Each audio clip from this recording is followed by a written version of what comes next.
Bom dia, igreja. Aí, João, tirei a máscara aqui, João. É sempre um prazer estar com os irmãos, dividir esse tempo, né? Pelo menos uma hora aí com a igreja do Senhor, né? E é muito bom estar falando para cada um aqui, para os que estão em casa nos acompanhando pelas redes sociais. Deus abençoe a todos e é muito bom falar para cada um, homens e mulheres aqui livres, né? Livres pela palavra, livres por, pelo Senhor Jesus, né, através de Cristo, pessoas aqui que convidaram para que o Senhor fizesse morada no seu coração, né? E quando nós falamos que Deus faz morada no nosso coração, somos casa de Deus, somos templo do Espírito Santo, amém? E para tanto, meus queridos, essa morada, ela justamente diz que a glória de Deus está sobre nós, né? O reino de Deus está sobre nós, as grandezas de Deus está sobre nós. Então isso é motivo de alegria para todos nós, né? Entendermos essa morada de Deus que está em nós. E é isso que eu queria falar com a igreja, né? Um assunto sobre a glória de Deus. Nós vamos fazer um paralelo entre a glória de Deus e a glória dos homens, né? O que são o que é a glória de Deus e o que são as glórias humanas, né? A glória dos homens, né? E a glória de Deus, ela está fundamentada apenas e unicamente através da fé. É a fé que nos move, é a fé que nos faz entender que a glória de Deus, ela está nas coisas simples e só podemos enxergar se nós tivermos os olhos da fé, né? E a glória de Deus, ela está algo transcendental, algo que não está na nossa visão humana. E as glórias do mundo, ela é muito visível, muito tangível, né? Qualquer hora, qualquer momento você pode ver as glórias do mundo aí, né?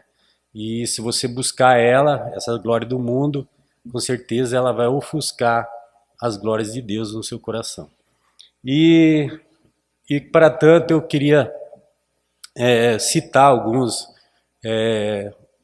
homens, né, da palavra que perpassam por esses momentos, né, de glória do mundo e glória de Deus, homens que buscaram as glórias do mundo e que eles tiveram e eles sucumbiram nas glórias do mundo, e homens que escolheram, né, assim como nós escolhemos a glória de Deus e tiveram êxito, né, que serve de exemplo para nós. E tudo começa quando Deus então cria o homem, que a sua obra-prima, a imagem e semelhança dele. Deus criou o homem de uma forma perfeita. Deus coloca então o homem na casa dele. A casa dele é a terra, né? Então Deus cria algo tudo perfeito. O homem não tinha absolutamente necessidade de nada, né? O homem não tinha absolutamente necessidade de nada. Tudo era perfeito lá no Éden, né? O homem não tinha necessidade de casa, né? Não precisava de casa, pois não chovia, né? Não precisava de casa, apenas subia um vapor da terra e cobria a superfície. Isso para o homem era tranquilo, né? O homem não precisava de vestes nem de calçado, porque era um clima ameno, né? Não tinha doença, não tinha a Covid-19, né? Não tinha absolutamente nada que incomodasse o homem. Era tudo perfeito, era uma simbiose constante e perfeita, era uma sincronia entre a natureza e o homem, né? O homem não tinha necessidade de caçar ou sacrificar um animal para se alimentar, porque bastasse ele estender as mãos e apanhar o fruto, né, para se alimentar. E Deus era o centro do homem, né? Deus estava no centro do homem. E o homem gozava desse privilégio, pois Deus, a presença de Deus todos os dias, nos finais de tarde, preenchia o coração do homem, preenchia a alma do homem. Então o homem era um ser completo, um ser perfeito, completo, em um lugar perfeito, né? Olha que lugar maravilhoso. Era o céu na terra. Então, quando o homem ele sai desse mundo, né? Quando o homem sofre a queda, e todos já conhecem a história, o homem sai desse lugar perfeito e ele vai então para o mundo externo, né? Ele vai para o mundo externo e agora há uma lacuna na alma do homem. né? Há um vazio na alma do homem, pela qual Deus deixou de ser o centro dele. E agora Deus não é mais o centro, é o homem que é o centro dele mesmo. É o chamado homocentrismo, né? O homem no centro dele mesmo. Então o homem começa a buscar artifícios para preencher esse vazio dentro dele. Então ele começa a criar glórias baseado nele mesmo para preencher isso. É uma corrida constante e ele não consegue preencher isso, mas ele continua a busca para preencher isso, né?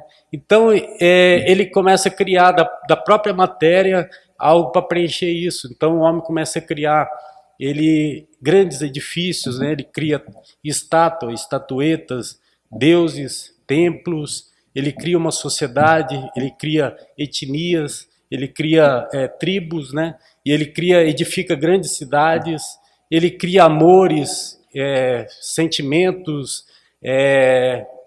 paixões, né? Devaneias, um mundo totalmente contrário, antagônico à vontade de Deus. E esse não é o mundo que Deus projetou para o homem. Então o homem cria glórias para ele mesmo, glórias do mundo, né? Trazendo para ele o holofote daquilo que ele precisa preencher pela sua alma, né? Então ele cria glórias do mundo que são visíveis e palpáveis aí para quem quiser ver até nos dias de hoje, né? São as glórias do mundo, né? E Deus não projetou isso para nós, né? E aí, meus queridos, um homem, por exemplo, que buscou as glórias desse mundo, e a gente vê lá em Gênesis, né? É Nimrod. Nimrod é um importante caçador da linhagem de Cã, um dos filhos de Noé. E Nimrod, nessa época de Nimrod, o mundo já estava pervertido, né? Aquelas gerações já estavam contrárias à vontade de Deus, tinha esquecido tudo aquilo que Deus havia prometido para Noé lá atrás, né? Então, na época de Nimrod, as nações os povos já estavam corrompidos pelo pecado, e Nimrod era um importante caçador, um grande líder, né? Lá em Gênesis. E Nimrod, ele buscava essa glória do mundo, né? Ele buscava o holofote para a sua insensatez, né? E Nimrod também foi um dos edificadores da cidade de Nínive. A cidade de Nínive foi uma cidade que também era perversa aos olhos de Deus, que recebeu perdão lá na frente pelo profeta Jonas, mas que depois novamente se corrompeu e Deus acabou destruindo Nínive. Nimrod também edificou Babilônia, e Babilônia é um derivado de Babel, Babilônia, portanto, né? Então, Nimrod resolve, então, idealiza uma torre que tocasse ao céu, né? Essa torre nada mais era que buscar glória, né? Ele queria coro de outras nações para o seu feito, né? Então ele buscou fazer algo grande para a sua própria glória, para o seu próprio ego, né? E Deus lá de cima, olhando aqui para baixo, viu aquela construção, não viu propósito nenhum nisso.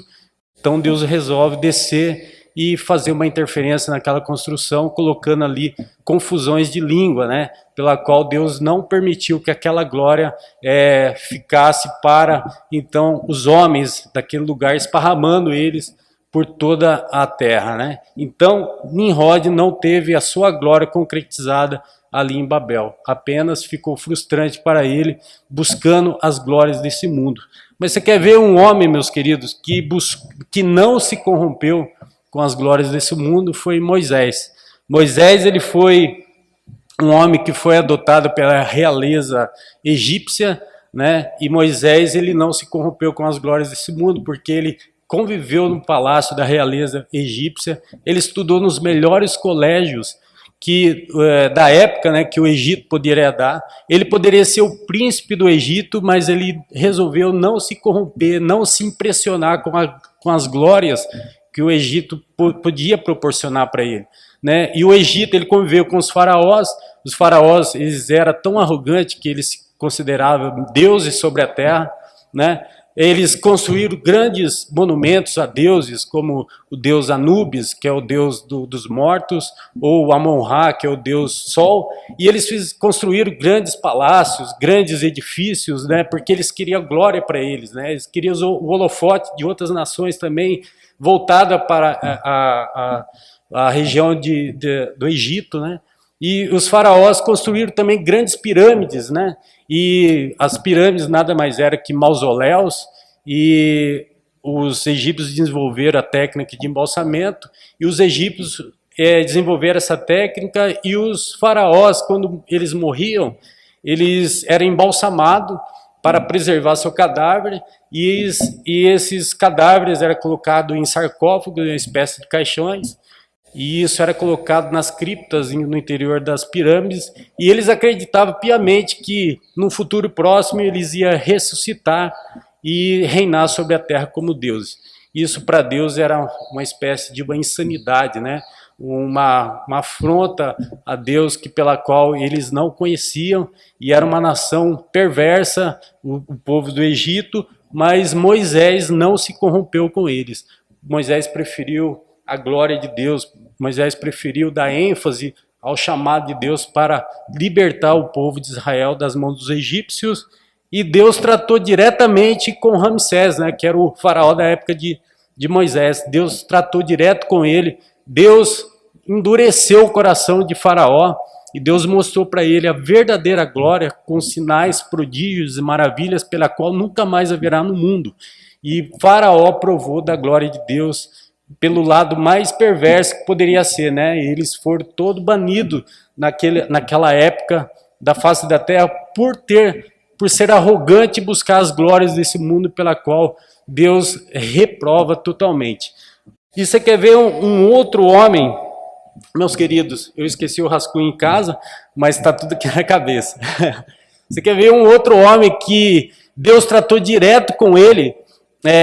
Foi o monarca Nabucodonosor, né, que reinou na Babilônia, e esse homem também era extremamente arrogante, ele era extremamente altivo, um homem perverso, e esse homem também construiu grandes edifícios, grandes estátuas de Deus, né, como o deus Baal, né, ou Marduk, né, era o deus da Babilônia, e Deus tratou direto com Nabucodonosor. Esse homem, quem já não ouviu aqui falar no Jardim Suspenso da Babilônia, né? Foi idealismo de Nabucodonosor, né? Nabucodonosor era arrogante ao extremo, e Deus tratou diretamente com ele, como fez com Ramsés, lá no Egito. Olha só o que Deus fez. Deus destronou ele, levou ele para um lugar distante dos homens, e fez ele comer capim durante 7 anos, né? Juntamente com os bois, né? Enquanto ele não reconheceu a glória de Deus, enquanto ele não se humilhou, Deus então fez ele voltar para o seu lugar na monarquia, não antes mesmo de reconhecer a soberania de Deus, né? E ele terminou seus dias de forma trágica, né? Sendo morto por outras nações que abduziu o seu reinado. Mas você quer ver outro homem também, meus queridos, que ele experimentou a glória de Deus, porém ele buscou as glórias do mundo, e ele se embriagou com as glórias do mundo, que foi o monarca Salomão, o rei de Israel. Salomão, ele teve uma dádiva de Deus, pela qual ele recebeu sabedoria, a qual nunca houve um homem tão sábio, nunca mais haverá um homem tão sábio na face da terra conforme Salomão. Salomão, ele se embriagou com as glórias do mundo, ele buscou tratados com outros povos pagãos, né? Ele trouxe idolatria para dentro de Israel, ele se deu ao luxo de gozar da glória desse mundo de uma forma muito perversa, e ele acabou se embriagando e deixando a glória de Deus de lado, né, e buscando as glórias do mundo. E ele terminou seus dias, meus queridos, de uma forma, eu diria, bastante frustrante para um homem que teve a sabedoria de Deus. Olha o que ele diz lá em Eclesiastes, capítulo 2 e versículo 1. Olha só como um homem que teve a sabedoria de Deus não achava alento para os seus dias, ele não achava uma concordância pela qual ele buscava, ele juntou tudo aquilo, toda a sua glória debaixo do sol, e ele não achava alento para talvez seus conflitos emocionais. Olha o que ele diz em Eclesiastes, capítulo 2, versículo 1. Pensei comigo mesmo, presta atenção, Vamos, vou experimentar a alegria, descubra as coisas boas da vida, mas isso se revelou inútil. Continuando, concluir que rir é loucura e a alegria de nada vale. Olha só, um homem que tinha sabedoria, né? Decidi me entregar ao vinho e à extravagância, mantendo-me, porém, a mente orientada pela sabedoria. Eu queria saber o que vale a pena debaixo do céu nos poucos dias da vida humana. Olha só, meus queridos, quanto que é frustrante para um homem que tinha sabedoria de Deus e juntar toda a glória desse mundo. Se você ler Eclesiastes todo, você vai ver o depoimento de Salomão, né, frustrante, né, ele querendo entender como que o homem junta tudo aquilo debaixo do sol e para nada disso servia, né? Nada disso faz sentido. Ele se repete várias vezes lá em Eclesiastes, um homem que buscou a glória do mundo e não procurou buscar a glória de Deus, né? Mas tem um outro homem, né? E esse homem é bastante de edificação para nós, que foi o apóstolo Paulo, lá na frente, né? O apóstolo Paulo se converteu vendo a glória de Cristo, né? A glória de Cristo na sua frente, e ele se converteu a Cristo, e agora o apóstolo Paulo vai para Coríntios, né? Aquilo que o João acabou de falar aqui, né? Paulo é muito citado, né? E ele nos traz realmente uma edificação para a qual a sua vida, né, nos edifica muito, né? Apóstolo Paulo então vai para Coríntios pregar para os coríntios. E apóstolo Paulo chega lá em Coríntios, uma cidade suntuosa, maravilhosa, uma cidade portuária, uma das principais cidades, né, econômicas do Império Romano, né? O orgulho da Grécia Antiga, né? Então ele chega lá, uma cidade movimentadíssima, né, turística, e apóstolo Paulo chega lá em Coríntios, uma cidade que sediava os Jogos Istmos, né? Os Jogos Istmos eram os jogos, uma espécie de jogos olímpicos, né, que fazia a adoração ao deus Poseidon. E aí o apóstolo Paulo chega e lá tinha grandes templos, como templos de Afrodite, a deusa do amor, da sexualidade, e tinha um outro grande templo, que é o templo de Apolo, o deus da música, da poesia, do canto. E o apóstolo Paulo estava ali no berço dos grandes homens, né, dos patronos da filosofia antiga, da antiguidade, como Platão, Aristóteles, Sócrates, Pitágoras. Mas o apóstolo Paulo não quis saber daquilo. O apóstolo Paulo passou direto. O apóstolo Paulo estava cheio do Espírito Santo. O apóstolo Paulo foi mostrar para os coríntios aquilo que realmente valia a pena, aquilo que realmente ele foi entregar, que era a glória de Deus através de Cristo Jesus, ou seja, ele foi levar a salvação para aquele povo. Então o apóstolo Paulo não ficou impressionado com as grandiosidades dos templos de Coríntios, ou pela cidade, pela suntuosidade da cidade, não. O apóstolo Paulo foi entregar a Cristo. E agora o apóstolo Paulo vai entregar a Cristo de que maneira? A possibilidade de que Cristo poderia fazer a ponte entre Deus e o homem, e a possibilidade do homem ter novamente Deus dentro de si, como nós temos hoje, né? Através de Cristo, por intermédio do Espírito Santo.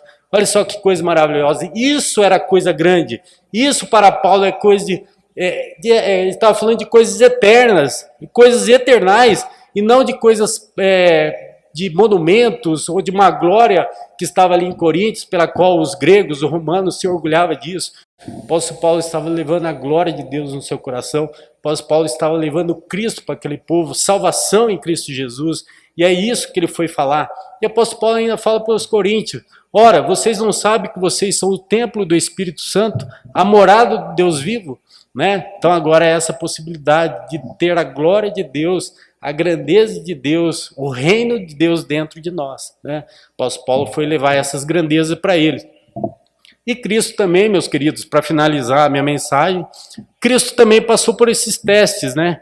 Por exemplo, quando os seus discípulos ainda não compreendiam o que Cristo falava, né? Os discípulos levaram Cristo para o templo, e chegou lá no templo, eles começaram a mostrar para o mestre, né, como que o templo era lindo, revestido de mármore, revestido de ouro, prata, pedras preciosas. Jesus não se impressionou com aquilo. Jesus falou assim, não vai ficar pedra sobre pedra que não vai ser demolido. Os discípulos estranharam, mas Cristo falou assim, mas eu vos afirmo categoricamente que ao terceiro dia o verdadeiro templo, que era Cristo, iria ser reconstruído. E era disso que Cristo falava. Né? Esse templo que vocês estão vendo aí, isso não vai servir para nada. Mas esse não é o verdadeiro, pois o verdadeiro templo sou eu estou representando a glória de Deus, a grandeza de Deus para vocês. Eu estou falando de coisas eternas, de salvação eterna, de morada eterna, e não de algo físico, algo tocável, algo que impressiona os olhos físicos, pois estou falando para vocês de glória eterna, da verdadeira glória, e o verdadeiro templo será reconstruído ao terceiro dia, que ele ressuscitaria. Então Cristo estava falando dele mesmo, né, algo eterno. E Cristo também foi provado por Satanás, né? Satanás, quando lá no deserto pega Cristo e transporta ele para o pináculo, não é isso? Transporta ele para um lugar alto, né, lugar cume, e mostra para ele todas as glórias do mundo. Satanás, na verdade, não estava mostrando para Cristo a beleza da natureza, do mundo, evidentemente que não. Ele estava tentando subornar Cristo com as glórias do mundo, os reinos, o ouro, a prata, o poder, tudo isso pela qual Cristo não se impressionou, porque ele é Deus. E Cristo baniu ele definitivamente da sua frente, né, usando a própria palavra, né? E Cristo, quando vai ascensão aos céus, ele deixa uma mensagem para os seus discípulos, pela qual chegou até nós, né? Cristo então fala para os seus discípulos, eis que eu estarei convosco todos os dias até a consumação dos séculos. E de que maneira Jesus pode estar conosco se ele foi aos céus, né? É justamente isso, através do Espírito Santo. Ele falou, se eu não for, o Espírito não vem, então é necessário que eu vá para que o Espírito venha. E qual é a consolação do Espírito Santo, meus queridos? É justamente essa. Nós somos consolados porque o Espírito Santo está falando no nosso coração. Cristo está com você, você está passando por uma doença, você está passando por uma luta, uma dificuldade. Nós estamos vendo o mundo em caos, mas Cristo está dentro de nós e essa é a consolação do Espírito Santo, percebe? Isso que nós temos dentro de nós, a glória de Deus, a grandeza de Deus, o reino de Deus está em nós através de Cristo por intermédio do Espírito Santo. Para finalizar minhas palavras, meus queridos, quando nós ouvirmos a Igreja de Cristo, ouvir aquela mensagem de Cristo, vinde a mim, benditos do meu Pai, possuir por herança o reino que está preparado desde a fundação do mundo. Quando nós recebermos essa notícia de Cristo naquele grandioso dia, nós iremos gozar com Cristo em glória por toda essa eternidade. E esse é o nosso grande triunfo, esse é a nossa grande vitória, meus queridos, porque nós iremos desfrutar, assim como Adão desfrutou da presença de Deus lá no Éden, nós teremos a oportunidade de desfrutar a glória de Deus, agora literalmente, um Deus triuno, Pai, Filho e Espírito Santo, teremos a companhia dele por toda a eternidade. Os irmãos percebem isso? Quanto será maravilhoso, um lugar que não terá morte, não terá doença, não terá aflições, seremos livres em Cristo, com a companhia do próprio Deus triuno, né? E sabe qual será a grande punição daqueles que não foram condenados, aqueles que foram condenados por toda a eternidade, naquele lugar onde Cristo falou que seu bicho não morre, seu fogo não se apaga? A grande punição para essas pessoas será viver eternamente sem a presença de Deus. Quanto terrível isso é, meus queridos. E nós, como igreja, iremos gozar com Ele eternamente em glória. Amém? E para finalizar as minhas palavras, eu gostaria de deixar aqui o versículo novamente de apóstolo Paulo, né? Para finalizar minha mensagem. Olha só o que o apóstolo Paulo fala gloriosamente dessa glória, dessa eternidade que queremos desfrutar em Cristo. Lá em 1 Coríntios, capítulo 2, versículo 9.